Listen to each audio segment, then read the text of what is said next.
Hey guys, we're back with a very exciting story today. It's a well-loved childhood classic. Today I will be telling you the story of The Lion King. We all know the Disney film, but I will be showing you the original story that it's based off of. This episode is special because I have two guests with me. Would you like to introduce yourselves, guests? Hi, I'm Jordan. Hi, I'm Sam. Thank you guys so much for joining me today. Let's begin.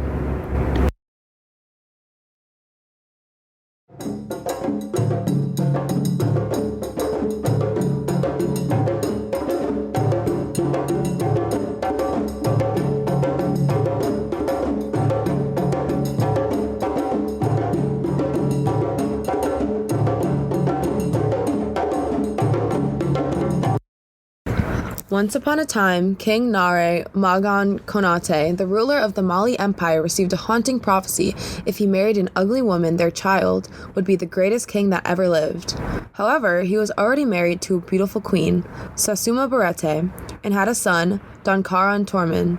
But as fate would have it, this offer was too tempting to pass up for him, and the king chose Salagan Kenju, an ugly woman, as his second wife. She gave birth to Sundiata. Unfortunately, he was born a cripple and was ridiculed by the kingdom. The prophecy must be bogus, the king exclaimed. Tired of the remarks, Sundiata decided to walk, and just by sheer will, he was able to do so.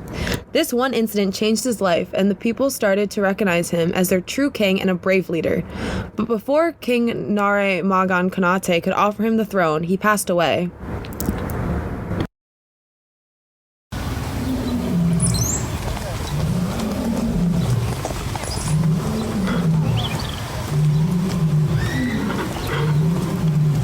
That was the origin of The Lion King. The changes that Disney made are very interesting, aren't they? Sam, Jordan, I have a few questions for you guys. Do you remember your first impression of The Lion King? If so, what was it? I just remember Scar, like the evil lion. How did you feel about the film? Well, I personally loved the film, but my older sister was terrified of it, so I never got to watch it. Sam? Yeah, I really liked the film, and it was one of my childhood favorites. Yeah, it was mine too. I've always had very nostalgic and positive thoughts associated with the film, and I feel like a lot of other people did, but there's also a lot of criticism. Many critics are concerned about the racial and queer stereotypes present in the movie. Did you ever notice how only the villains of the film had ethnic accents and features and are portrayed as thug-like? Yes, I definitely noticed that with Scar. You did? I didn't really notice that as a kid, but when I've watched it more recently, I've noticed that. Yeah, I feel like that's a lot of people.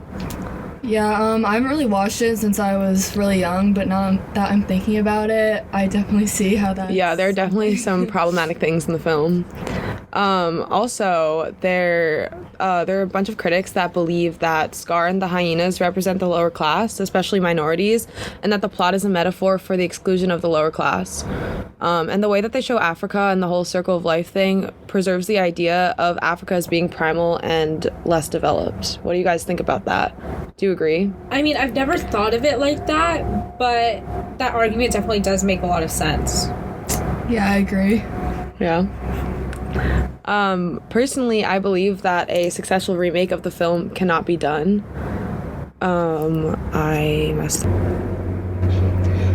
Now that I'm thinking about it, that makes a lot of sense because the hyenas are portrayed as very stupid in the film, and that, so it's like... Yeah, he kind of just the hyenas just follow Scar around, and they're portrayed as like only committing crimes, and and they have like Latino accents, but Simba and like the good characters have like very standard American accents, and the features associated with Scar are very similar to like Orientalism and like those type of stereotypes, and he also has a lot of like effeminate mannerisms, so he's supposed to represent queerness, so they tried to do like everything they could to make him like stand out and be different. It's kind of weird that they did that to Scar, given that the whole movie was like written by Elton John. I mean, not the plot, but the music, who is a gay man. Yeah, that is weird. Yeah. So also the critics argue that Scar and the hyenas represent the lower class and that they represent minorities, and the plot is a whole metaphor for the exclusion of the lower class, because of the way that they're showing that the land only belongs to Mufasa and Simba, and that they don't belong to the hyenas and Scar as well. What I think is really interesting is that I really don't think that they thought about that when they were making their movie, which is almost worse, because giving the hyenas Latin accents is just very racist, and it's very clearly showing that whoever decided that they wanted to make the hyenas Latin clearly thinks that Latin people are beneath them.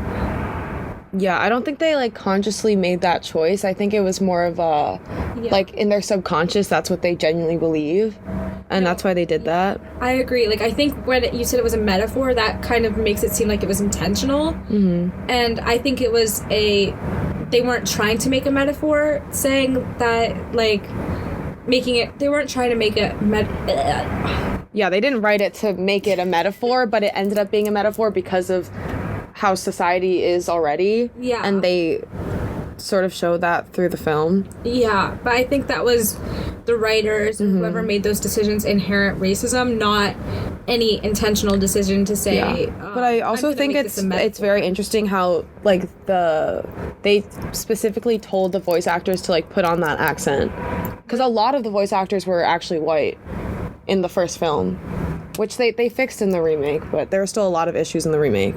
Yeah. Another thing that critics talk about is the like circle of life thing that is throughout the entire movie, and they believe that it sort of preserves the idea of Africa being primal and less developed, and like this sort of eternal picture that we have of Africa being a struggling country rather than having educated people and being developed, because it is civilized. Like, I feel like that's kind of a stretch in my opinion, just because I mean, I think there are aspects of the movie that make it seem like Africa is kind of primal and less civilized, but the circle of life thing, I mean, I just feel like that's a theme that's not only African, and it's not a theme that's considered primal. What do you think, Sam? Well, I like definitely see why people like think that, especially based on all like the other aspects like of the movie that like are very much like saying like that like white people are like better and like kind of putting minorities like in a negative light. But I agree with Jordan. I don't know, I've never really thought of it like that, and I don't know. I guess I could see why people do think that, though. Do you guys know about the 2019 remake? Yes. The live action one? Did you see it? I did see it. Yeah, I watched it. I did not like it. I didn't either. I thought it was cool to see the animals like look so real, but that was kind of the only thing that was cool about it, in my opinion.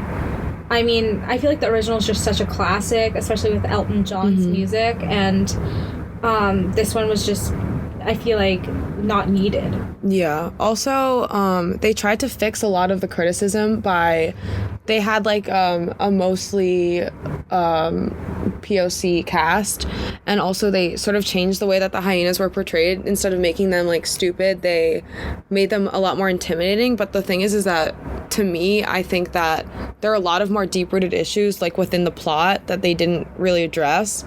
So I don't think that remake was successful in like a social political aspect.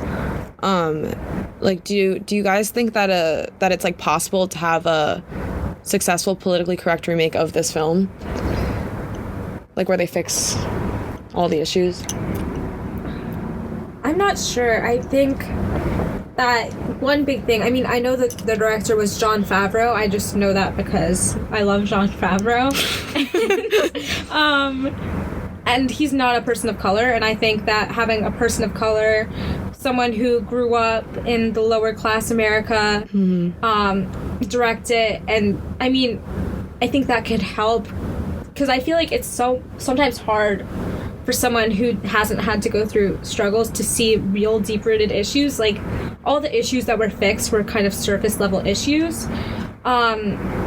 Yeah, that's what don't I thought think too. That they should. I think they just changed those things to like please their audience, like at the like most bare minimum they could, and I just feel like if they keep trying to remake it to like please people, that it would end up doing more harm than good. I think it's more important to like address the issues that did exist in like the original film and use that as a teaching tool rather than trying to remake it, because I don't think it's possible to redo the film and like fix all of the like racial issues in it without completely changing the storyline. No, I completely agree, and I think that a cool idea or compromise would be to make a documentary about the original story and about the deep-rooted issues. And I agree. I think something like that rather than trying to remake the film would work a lot better. Yeah. Unfortunately, that is all the time that we have today. If you would like to know more about this topic, feel free to read my research essay that is linked on the website. Thank you all for joining us. Come back next week for another story.